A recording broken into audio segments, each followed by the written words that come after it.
Good afternoon, guys. I'm here to help you out with the topics of current affair that you should be aware before going to the SSB. So, I'll be making it month wise and I'll be posting national and international news which is important for the SSB point of view.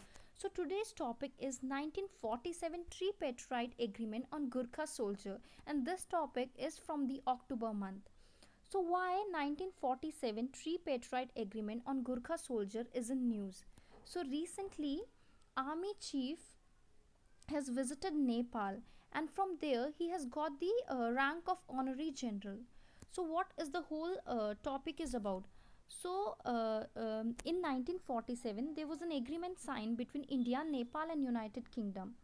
Okay, now Nepal said this thing like they would be prefer to handle the matter bilaterally, means one on one, like with India and United Kingdom. So, what is tripartite agreement is all about? In 1947 when India became independent, जब 1947 में India independent हुआ था तो ये decide किया गया था कि गुरखा रेजिमेंट्स को स्प्लिट किया जाएगा Indian army and British army के टाइम पे। तो जो पहला क्वार्टर था गुरखा रेजिमेंट का 19th सेंचुरी में उन्होंने ब्रिटिश के अंडर सर्व किया था, पहले ईस्ट इंडिया कंपनी के अंडर फिर ब्रिटिश इंडियन आर्मी के अंडर। तो ईस्ट इंडिया कंपनी ने रिक्रूट किए थे गुरखास को, जो कि जब उनकी काफ़ी ज़्यादा हेवी कैजुअलिटीज़ हुई थी एंग्लो नेपालीज वॉर के टाइम पे। एंग्लो नेपालीज वॉर को ही हम गुरखा वॉर भी कहते हैं। ये वॉर जो है वो एंड हुई थी जब हमारी ट्रीटी साइन हुई थी, ट्रीटी ऑफ सुगरौली इन 1816। इस ट्रीटी ने ये इंश्योर किया था कि जो गुरखाज ब्रिटिश आर्मी में है और इंडियन सर्विसेज में है उनको सेम पर्क्स और रेम्यूनरेशन और फैसिलिटीज़ पेंशन स्कीम की दी जाएगी जो कि उनके नेटिव सिटीजन्स को दी जाती है। तो गुरखा रेजिमेंट जो है, गुरखा रेजिमेंट की रिक्रूटमेंट ने एक तरह की विंडो ओपन की नेपाली यूथ के लिए so that they can go to the abroad. So इस चीज़ में इश्यूज़ क्या इन्वॉल्व है? जो ऑब्जेक्शन है नेपाल का regarding Gurkha serving in Indian military has become prominent. कब प्रोमिनेंट हुआ? जब हमारे इंडिया और नेपाल का एक टेरिटोरियल डिस्प्यूट है जो कि कालापानी रीजन में है, जो पिथौरगढ़ डिस्ट्रिक्ट ऑफ नेपाल में है, जो कि नेपाल क्लेम करता है कि उनका है और इंडिया क्लेम करता है कि उनका है। तो नेपाल ने ये रिस्पॉन्ड किया जब हमारा लॉकडाउन था उस टाइम पे, जून के टाइम पे नेपाल ने एक मैप पब्लिश किया जिसमें उन्होंने डिस्प्यूटेड टेरिटरीज जो थी कालापानी रीजन की उसको अपना पार्ट बताया।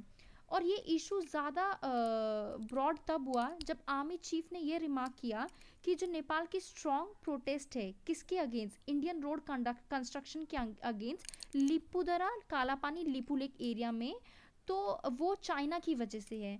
सो मैं आपको पहले ये बताना चाहती हूँ ये इशू स्टार्ट कैसे हुआ था।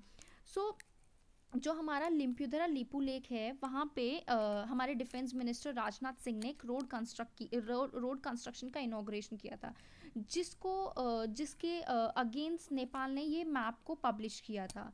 और इंडियन आर्मी और इंडियंस का ये कहना है कि ये जो नेपाल है ये सब चाइना के अंडर, मतलब उनकी बातों में आके कर रहा है। तो नेपाली पीपल को ये लगता है कि जो इंडियन आर्मी चीफ है जिनको हमने ऑनरी पोस्ट ऑफ जनरल का वो खिताब दिया है नेपाल आर्मी में, उस चीज़ ने सेंटिमेंट्स को हर्ट किया नेपाली गुरखा आर्मी पर्सनल्स को, जो कि अपनी लाइफ को दाव पे लगा देते हैं इंडिया को प्रोटेक्ट करने पे। तो ये भी बोला गया है कि जो गुरखा के वेटरन्स हैं जो कि यूनाइटेड किंगडम में सर्व कर रहे हैं उनके साथ डिस्क्रिमिनेशन होता है, उनको पे पेंशन और अदर फैसिलिटीज़ उनके नेटिव के अकॉर्डिंग नहीं दी जाती है जो उनके नेटिव सिटीजन्स को दी जाती है। तो ब्रिटिश गवर्नमेंट ने स्टार्ट किया था equal pay and pension provide करना गुरखा को 2007 में।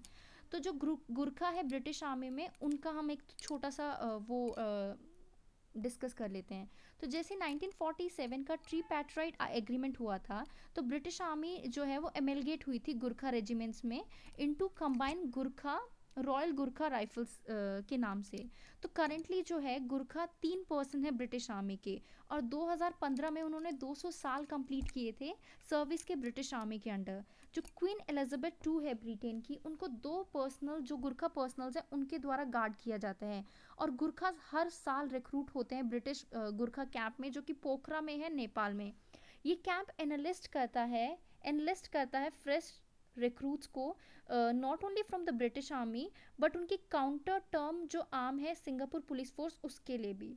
तो जो ये सिग्नेचर वेपन है गुरखास का, खुखरी, वो फॉर्म करता है Gurkha regimental insignia in Britain as well as in India. So इस चीज़ का वे फॉरवर्ड क्या है, means what is its conclusion. So India की जो है स्ट्रॉन्ग कल्चरल टाइज है नेपाल के साथ। जैसे कि हमें पता है कि नेपाल और इंडिया का रोटी बेटी का रिश्ता है, और नेपाल और इंडिया ओपन बॉर्डर्स भी शेयर करता है। नेपाल की इंडिया काफ़ी चीज़ों में हेल्प करता है। तो दोनों कंट्री ओपन बॉर्डर शेयर करते हैं, दोनों कंट्रीज जो है एक दूसरे के सिटीजन्स को रिकॉग्नाइज करता है एज अ नेशनल सिटीजन। तो हमारे जो बायोलेटरल रिलेशन है जो अभी ख़राब हुए हैं रीसेंट बॉर्डर डिस्प्यूट की वजह से, हमें उनको स्ट्रेंथन करना चाहिए डिप्लोमेटिक रिलेशन के थ्रू। जो कि रिसेंटली अभी हुआ था कि 15 अगस्त 2020 में नेपाल के प्राइम मिनिस्टर ने इंडियन प्राइम मिनिस्टर को फ़ोन करके इंडिपेंडेंस डे की हार्दिक शुभकामनाएं दी थी। और इससे हमें ये दिखता है कि दोनों कंट्रीज़ जो है वो एक दूसरे को के साथ जो उनके रिलेशंस हैं उनको उन टाइज को इम्प्रूव करने के लिए काफ़ी ज़्यादा स्टेप्स ले रहे हैं। So this was the whole topic, and thank you everyone. I hope you like it.